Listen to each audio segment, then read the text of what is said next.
Hello, my name is Kendall Schamel, and I wanted to walk you through my sketchbook for my collection entitled The Field of Reeds. I began this process by looking at what I've created here at SAIC for the past 3 years. I wanted to see if there were any reoccurring themes and just kind of take a look at what I've done to see where I wanted to go for my senior year. I noticed that I've done a lot of work with manipulating fabric, and I ended up with a lot of textures. I experimented with natural dye my first 2 years of college, and I've been really interested in sustainability and themes of nature in my work. So I wanted to see if I wanted to keep up with those themes, or if I wanted to switch it up a little bit. So I eventually landed on the concept of Egyptian mummification, and I was really interested in kind of the afterlife, heavenly bodies, and spiritual healing was a big one. How can I heal myself spiritually after some of the stuff I've been through in my past? So I began looking at what happens when they pass away. And one of the big things that I read was that life for them started after they died. And to me, that means that in your day-to-day life, you're trapped and you're kind of chained to reality until you die, and then you're liberated. And that concept has stuck with me throughout this entire process. So I started asking myself, what does it mean to be liberated? How do I get to this point? It's my senior year in college, and I'm going to graduate in 2 weeks, and I'm trying to figure out what to do after school, and I bet many of us have felt trapped before and not sure where to go. So you want to get to this point where you feel good and free, and you kind of know what you're doing and what your goals are. So I really dove into this process on trying to figure out some of these questions. I looked to how they preserve the bodies. They have a very special person who is trusted with taking care of the body and wrapping it in various patterns a particular way. If your body isn't wrapped correctly, your soul will die in the afterlife, and you really want this preservation of your soul. So it was really important to have your body wrapped a specific way that would preserve it. Also, your tomb had to be filled with specific items to aid you in the afterlife and your journey getting to freedom. And so, each organ represents something very particular, and each organ that they take out of your body is placed in a specific jar, and the jar has a specific God's face on it. And that God has a particular characteristic and job to do for you to help you gain access to the afterlife. So everything is really meticulous. There's no questions left to ask. Everything has a very strong and meaningful purpose. And to me, that really inspires me in my work. In my sketchbook, I ended up doing a lot of geometric patterns.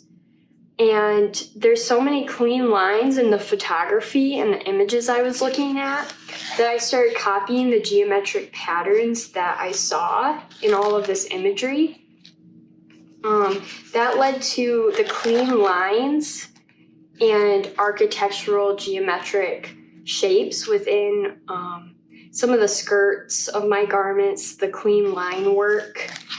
The layering came from how the bodies were wrapped and the patterns that I saw in the linens that were wrapped around each body. So there's a lot of panels in my work. I started out with a lot of panels and a bit closer to the body. And then I moved to a more freeing feeling where the garments become further away from you, and there's a more flowing and freeness and liberating feeling. At this part of my research, you could see some of the incredible detail and wrapping that they did to these people. to preserve the body and make sure they had the best chance to remain in the afterlife. This is just me getting out some of my geometric ideas or more of the imagery that I saw and processing it. I looked into the Book of the Dead and how there's 200 chapters in it. So I went through each of the chapters and all of the beautiful hieroglyphs to check out each of the trials that a soul has to face, because you're not free when you die right away. You have to go through all these trials and meet different gods, and you have to pass them to get to this, to get to your own freedom, basically. There's a weighing of the heart ceremony to see if your heart is good and true. Some of the gods kind of play tricks on you, and they're just trying to see if you're a positive or negative person and who you are, what's at your very core.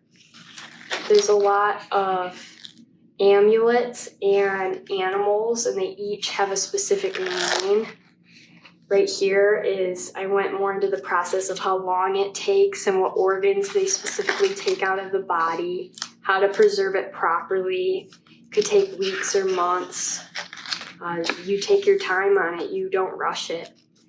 Near the end, I started looking into colors because I was looking at fabrics and I really wanted to figure out a color story. I was really inspired by, just the, not basic, but the color palette, red, orange, green, blue. I decided to go monochromatic. I have an all black outfit.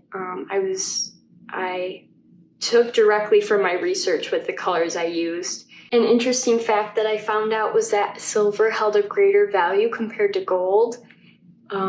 Silver wasn't readily available and it was more rare than gold. And so in my collection, there is one metallic silver lame top. And I feel like that is a strong nod to my research. It just comes directly from it. And I thought it was really unique. So I kept doing research and I found out that each color has a specific meaning. It holds a certain characteristic or environmental characteristic. So like blue could represent the sky and water, or green symbolizes joy.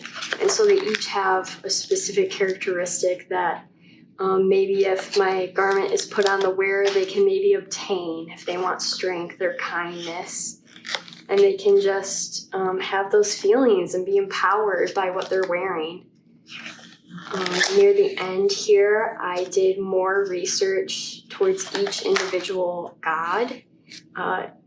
Each one has unique characteristics and represents something different. You could meet these gods in your trials when your soul is trying to be liberated. And so I really thought it was important to try and learn more about each one because they have so many unique gods and they each represent something very important. And then that led me, once I was finding out more about each one, I looked at what they were wearing, what colors they had on, because there's particular meanings for the colors that they are. And that led me to my next research journal, which is more about the clothes they wore during that time. And then I was trying to figure out in my illustrations how to bring what they were wearing back then into a more modern context and what I would see someone wearing maybe on the streets today or on a runway. So just trying to make it fresh and not historical or copy, but bring it into today's context. And that is the end of this sketchbook. I hope you learned a bit more about my collection entitled The Field of Reeds. And thank you so much.